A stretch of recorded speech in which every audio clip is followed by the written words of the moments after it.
A long time ago in a village in Central Java, there lived a young man named Jakataru.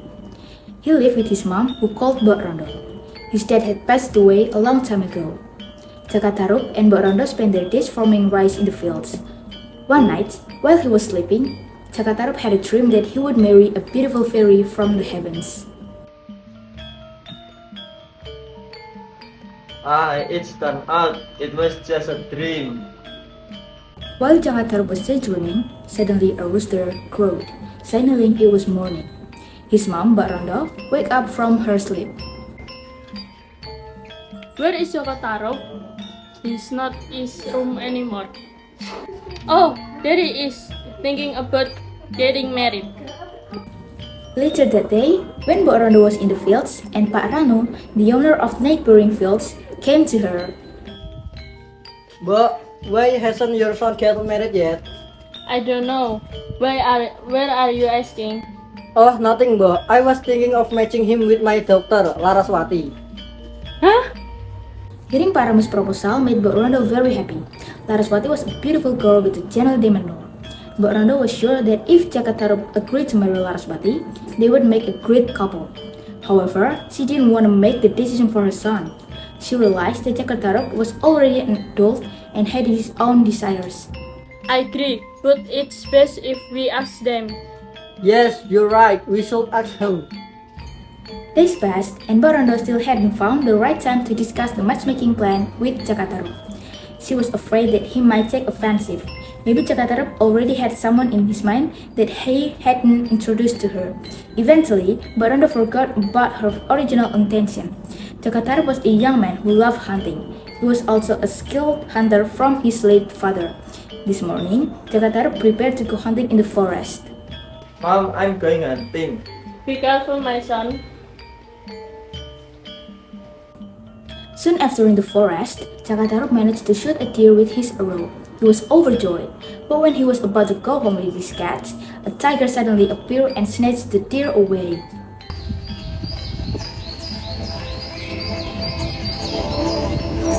Hey Taruk, have you got your cats yet? Oh, that's a pity. Okay. But bad luck hadn't left Jakataru yet. After walking and waiting for a while, I'm so tired.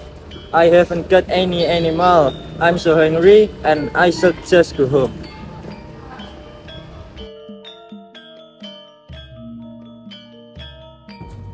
Jakataru approached his village and he sees a crowd of people gathered in front of his house. What's going on? Why is everyone rushing? What's this? Why are there so many people in front of my house? What's going on? What's happening here? Jakataru began to feel uneasy. He quickly ran towards his house, and people were surprised and turned to look at him. Hello. Be strong, Taru. Jakataru's eyes immediately focused on a body still lying in the floor in the middle of the room, and he's crying. Mom! Mom! After his mom's death, Jakataru spent his days hunting. Only by hunting, Jakataru could forget his sorrow. One morning, Jakataru prepared to go hunting. He walked to Wanawasa forest as it was still early. When he arrived there, he waited for his prey to pass by. Without realizing it, it was already midday. I've been waiting since this morning. I'm so thirsty. I try to find some water. Cautiously, Jakataru moved closer to Toyawaning Lake. The sound of girls laughing becomes clearer. Jakataru peeked from the behind and towards the lake. Huh? There are 7 beautiful girls bathing in Toyawaning Lake. Could this be the meaning of my dream? Carefully, Jakataru approached the pile of clothes. He moved very slowly. If the fairies noticed his presence, his plan would be ruined. Jakataru chose a red dress. After successfully taking it, he quickly sneaked. Suddenly, one of the fairies spoke. Come on, let's go home now. It's already late in the afternoon. Yes, we shall go back now. Unable to find her clothes, Nawang Wulan re-entered Lake Toyawaning. Her friends tried to help search for them, but their efforts were in vain as Jakataru had already taken Nawang Wulan's clothes in his house. Finally, one of the angels said, Where is my clothes? Oh no! Who took them? Where is you put before? If I don't have my clothes, I cannot go back with you all. Yes, it's right. Nawang Wulan was helpless. She only could nod and wave goodbye to her friends, who slowly flew away from Lake Toyomaning. Whoever gives my clothes, if it's a man, he will be my husband. Cakatarup, who had been watching Nawang Wulan's every move from behind a tree, smiled happily. Haha, finally my dream is coming true. Hey angel, I'm Cakatarup. I give the clothes you need. Take this. I'm Nawang Wulan. Since I met that fool, I am willing to accept you as my husband. Thank you. Let's go to my house now. Alright. Days turned into months, and soon Cakatarup and Nawang Wulan's household was blessed with a daughter named Nawangsi. However, one thing had been bothering him all this time. Even though we cook rice every day, why does it seem like the rice in the barn never decreases? In fact, the pile seems to grow taller over time. And one morning, Nawang Wulan was about to wash the clothes in the river. Tarup, watch over Nawangsi for a bit. I'm going to do some laundry. Huh? There's only one stalk of rice in the steamer. Nawang Wulan only cooked one stalk of rice. What does that mean? I don't understand.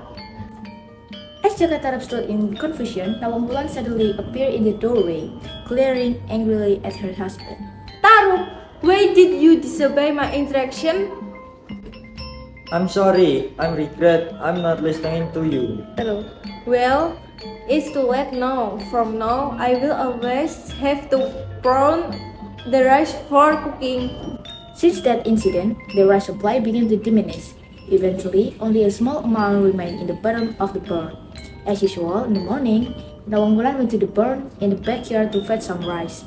While pulling in the remaining rice stalks, she suddenly felt something soft in her hand. Curious, she kept pulling. Huh? This is my dress and red shawl?